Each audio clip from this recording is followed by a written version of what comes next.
I bought a whole stack of 1950s, 1960s era Mad magazines for only $20. Watch this video till the end.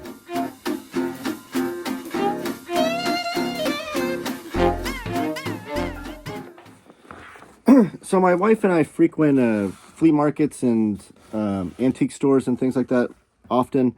And this might be the best find I've had at one of these that's at least comic book related.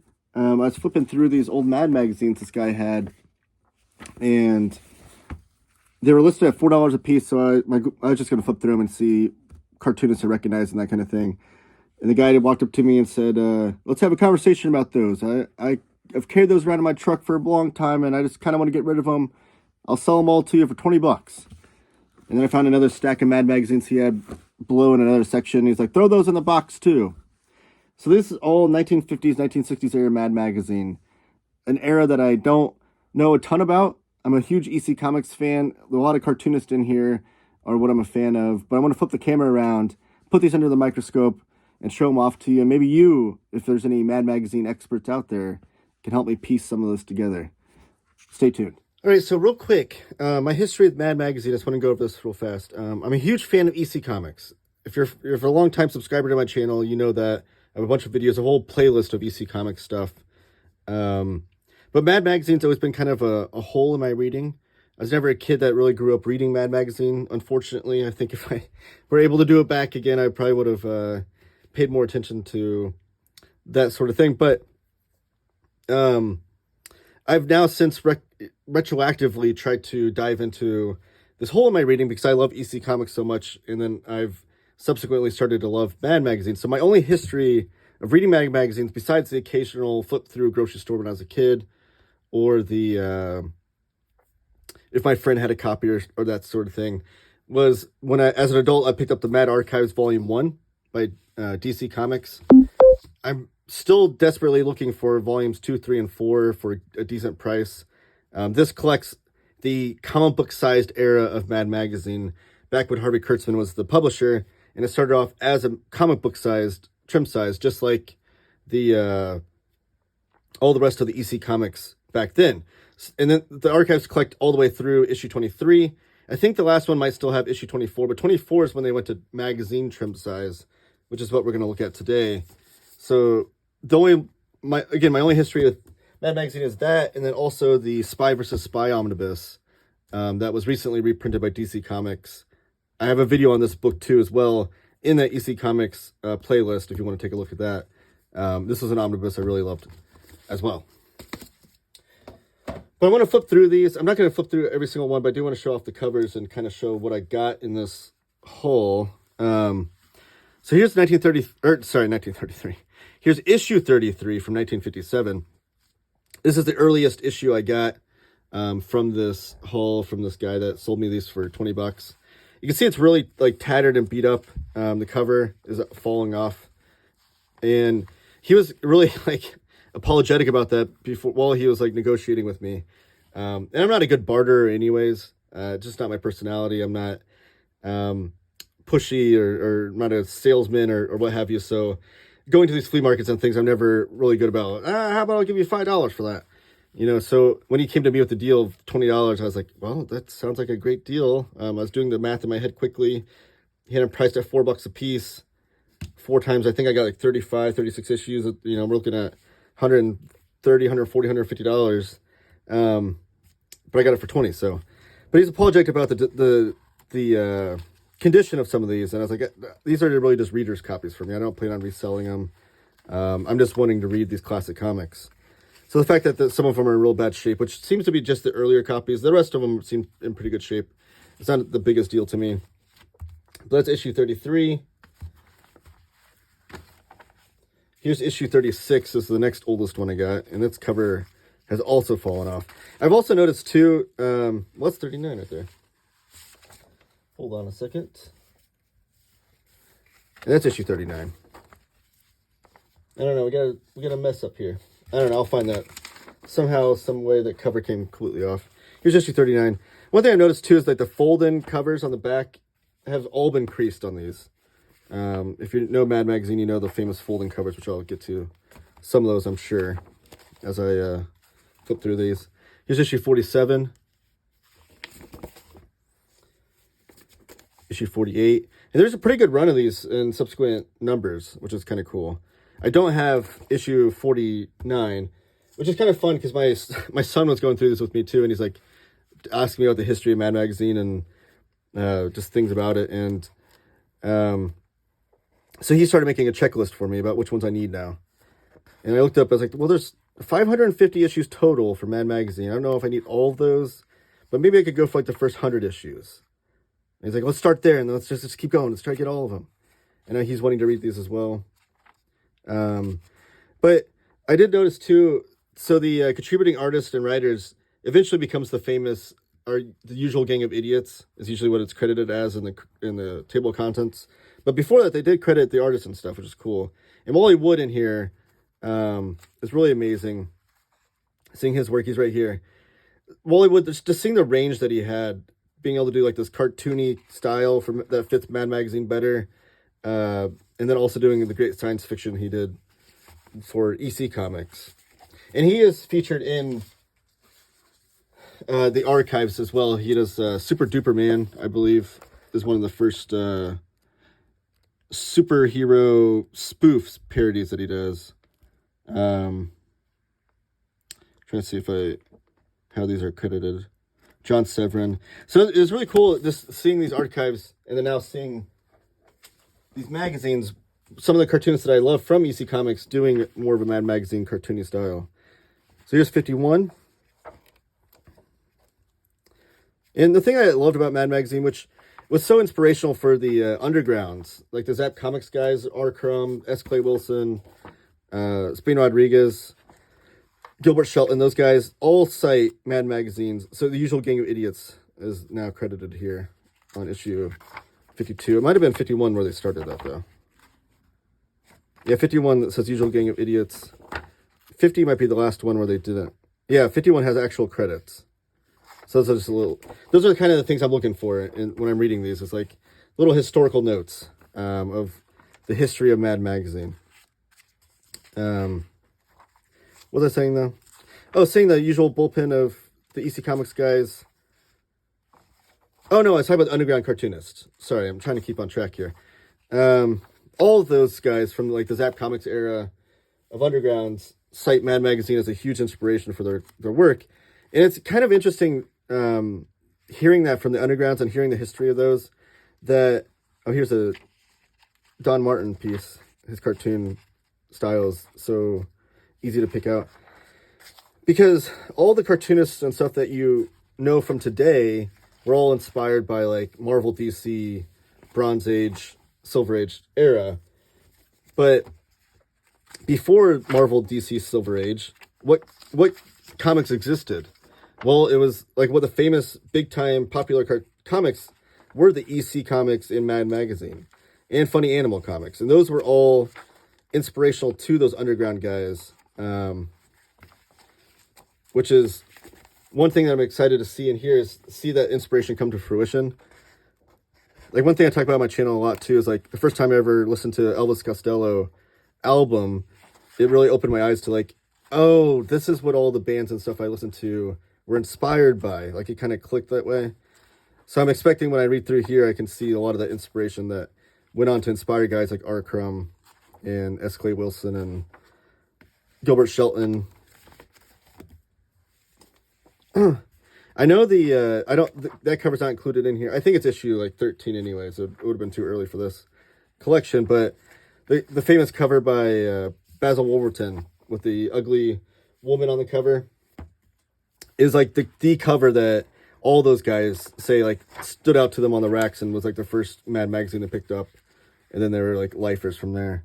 One thing I do love about these two is that Harvey Kurtzman and then subsequently Al Feldstein, Feldstein's the editor on this entire stack of comics. I don't have any Kurtzman era in this stack, but they didn't want any fake. Oh, and Gaines too. William Gaines had this kind of mandate too. They didn't want any real ads in the magazine, but Kurtzman had the idea that he wanted it to look like a slick magazine. There is a misconception that the Comics Code Authority is what inspired them to go to a magazine format, because if the comic book format, trying to sell it on the comic racks, they would need to go by the Comics Code Authority and get permission from them to do all those things. Oh, I love this. Who's the cartoonist on this one? Oh, David Berg. Oh, this is a different style for David Berg then. So they went to magazine format to go to the magazine stand where they could bypass the Comics Code Authority. That's a misconception. Oh, I love that. Oh, yes. Special jackpot issue. This is a famous back cover because it's supposed to look like a composition book for when kids are in class and they're reading Magazine. It is upside down, though. It looks like they're not reading Mad Magazine. It looks like they're looking through their composition book. Because it was like the famous thing. It was like teachers hated when kids had Mad Magazines because they were, I don't know, destroying the youth. But that's a misconception about the Comics Code Authority. They went to magazine trim size because Kurtzman wanted to have a big, slick magazine. He thought comic books were a little bit of a throwaway trash medium a little bit. I don't know. That's maybe too harsh for what Kurtzman really felt, but having a big, slick magazine was always his goal. And I have videos on Kurtzman on my channel as well, showing off his Trump magazine that he went to that only lasted a few issues that he did with Playboy magazine. And and that was a failed venture too, but he's always wanted to have like this slick magazine that was a comedic magazine that had great art in it and things. Great Spy versus Spy strip in here. So it'll be cool to compare my Spy versus Spy strips with the originals and then the omnibus reprint. There's a lot of political satire in Mad Magazine. It's one thing that they became known for, and that's one thing I'm excited to read when I go flip through these and stuff, because I love political and social commentary. I love all the ads too. Like, there's such good designers, people that the cartoonists and stuff that are putting this together, because they look like real ads. Like this, it just on the first glance, this looks like a real ad, and so does this. But it's full aid. Special fall issue. And the mad lettering is falling on top of Alfred E. Newman. I love any sort of, any comic that plays with the title lettering like that. And Mad Magazine does a great job of that throughout its history. But we're in 1961 now with issue 67. Here's a Season's Greetings 1968 issue. Don Martin cover here. This one looks like it has a little bit of water damage maybe. Yeah, so these are pretty beat up, but I mean, these are 60 plus years old, these magazines, so I'm not surprised that they're beat up, but I'm excited that I get to dive into these, and I got these for a great deal. I'm trying to see if any of these have the fold covers yet. Here's issue 62. I did see, too, at the same flea market, a bobblehead of Alfred E. Newman. I was like, man, should I pick that up right now? Because it's kind of serendipitous with me getting all these Mad Magazines, but I didn't. So here's issue 71. So we're getting into the 70s.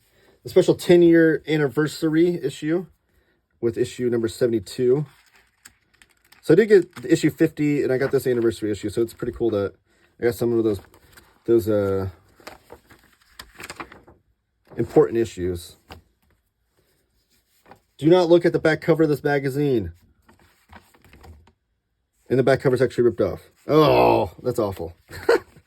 But I do love these covers and these gimmicks. Like, how does that not draw your attention to this on the magazine rack?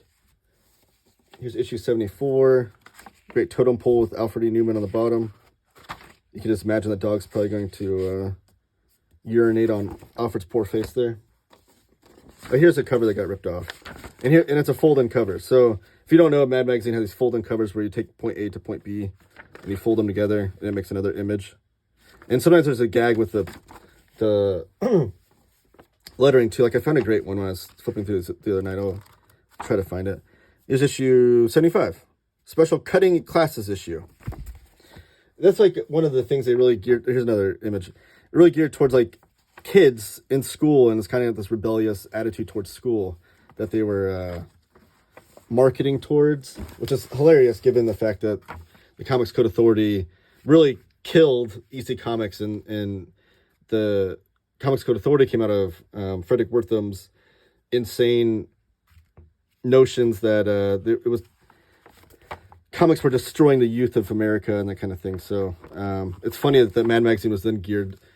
I mean, adults read it too, but like you could tell, like they're just gearing towards these kids with these rebellious mentalities that were wanting to read something they weren't supposed to be reading, kind of thing, is what they were going after.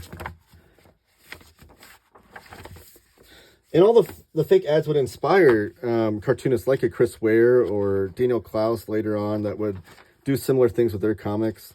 And that's one thing that I always love about independent comics today is when you have a cartoonist that uses the entire comic book as a package, a full package. They don't just make the cover and the insides and then send it off to a book designer or anything. The ones that will have the inside cover have something cool on it and then have like cool tables of contents with fun lettering and cartooning, have a letters page that's full of more cartooning and humor as well. And Mad Magazine would do these things too. Let me see if I can see an example. Oh, here's an example. We're like nothing to do with what's going on in the picture, but there's this little cartoon image here in the margins, this marginalia that they add to it. It almost looks like a little kid came through a magazine and started just drawing throughout it. And I don't know who was doing these margin cartoons. I forget. Let me know in the comments who that is, because I do want to credit them. I think it was one person that usually did those. And if there's any knowledge or anything that I'm flipping through, there's an issue that I flip through that you know something really cool about, some anecdote, please put that in the comments as well. I want to learn more about Mad Magazine. It's like I said, it's a big hole in my reading, and I want that to I want to fill in that hole, if that makes sense. I do love this too. They make fun of a lot of newspaper comic strips. So you have little Lulu, Archie, Nancy. Let's see if I notice any. Is that Family Circus? I don't know. Was Family Circus around back then? Oh, that's Popeye right there. So it's fun when they make fun of cartoon imagery that I recognize. Oh, there's Blondie right there. Oh, Carl Barks. That's fun. Have a Ball. Mad Magazine 8 Ball cover. Wonder if this was Daniel Klaus' first Mad Magazine. That's what inspired the name 8 Ball. I don't know. Was Klaus even born? How old is Klaus? Was he around in 63? This cover is really torn up. But like I said, you know, these are all just reader copies for me. Let me know if there's anything cool or special about these, or let me know what your favorite Mad Magazine issue is as well. I want to have more conversations. Here's the making fun of the newspaper strips again. I want to have more conversations about Mad Magazine. I want to learn about it. Maybe do more videos on it. If there's any sort of issues in here that you think are really cool that you want me to do a whole video on just that issue, always down for that kind of thing. You know, give me an excuse to dive into these and really study them from cover to cover. And subscribe if you haven't already. I am on the road to 3,000 subscribers. Here's issue 97. And I'm getting closer and closer to 3,000. It's my goal to get there by the end of the year. And if you haven't subscribed yet, you can help me with that. If you've already subscribed, you can help me with some engagement. So if you comment down below or give this video a thumbs up, it'll let YouTube know that this is some good content to put in front of the eyeballs of people that don't know my channel exists. Oh, here's a good one. So here's a fold-in cover, and it's making fun of pop art and op art. So here's pop art, here's op art, and it's making fun of it, the idea that you can put any junk in a frame and they'll call it art. So when you fold it over, it says stop art, and it's an empty frame. That was a really funny one to me. And this is 1960s era. So the fact that they're making fun of pop art and op art is hilarious to me with how celebrated those are these days. Here's issue 98. And then I noticed, well, someone did write in these fake captions, which will be interesting to read. Were they very funny? I don't know. I'll see if these kids that drew in these were funny. But it is interesting to read these guys making fun of those art movements. And that's the kind of thing that, here's another one. That's disaster area fold in. So when you fold it in, the disaster is the New York Mets. So I love when they have, like, it plays with the words too. Like, Jaffe was the guy that put these together, at least through most of these that I found. And then here's issue 102. So I'm missing 99 and 100. So I have the issue 50, but I don't have the issue 100, which I'm assuming was a tentpole issue that they probably did a big stuff with. New board games we'd like to see. Just the stuff that they make fun of. Back then too. One of the things was like vending machines. I saw in one of these, they're making fun of vending machines and how it's like taking jobs from people, which is hilarious. Given that like now we're dealing with AI and that's taking jobs from people, or just any sort of automated robot of any kind. But one of the things it said was that vending machines were going to take the jobs of car salesmen. And then we think now today we have Carvana, right? Carvana, whatever you call it, is literally a vending machine of cars. So it's like Mad Magazine predicted the future. So those little instances too will be things that I look for while reading these that will be funny to see retrospectively in 2024 with 2024 eyes. And see how much of the humor still lands and makes sense and stuff. Here's another comic strip one. I read this one too. So you have Little Orphan Annie, Nancy, Donald Duck there, Prince Valiant, Rex Morgan, physician dies. This is like the obituaries of these comic strip characters. And the latest one I got was 1967's 114 issue. And by now, Jack Davis actually comes back. So that's one thing I wanted to note too. Jack Davis is my all-time favorite EC artist. And I like his whole range of styles, his war comics, his horror stories that he would do. But his cartooning was absolutely amazing. So having Jack Davis in Mad Magazine seems so perfect. But Jack Davis did leave Mad Magazine originally with Harvey Kurtzman when Harvey Kurtzman left to move on to his own projects. But Jack Davis would come back, I think, in 1965. So, and I have a few issues that are after 1965 that have some Jack Davis art in them. So it's one thing I was looking forward to also. But yes, this is my Mad Magazine haul. Thank you for indulging me as I flip through these. I want to hear more from you guys, though. Please comment down below with your thoughts on Mad Magazine, what your favorite eras of Mad are, your favorite comics or cartoonists from Mad, favorite issues. That's one thing I've had trouble finding too. I just looked up the other day on the internet, favorite issues of Mad Magazines or best issues of Mad Magazine. That doesn't really exist. There's favorite eras or favorite cartoonists, but not like this one full complete issue was like so good. Or maybe your first issue of Mad Magazine. I want to hear that as well.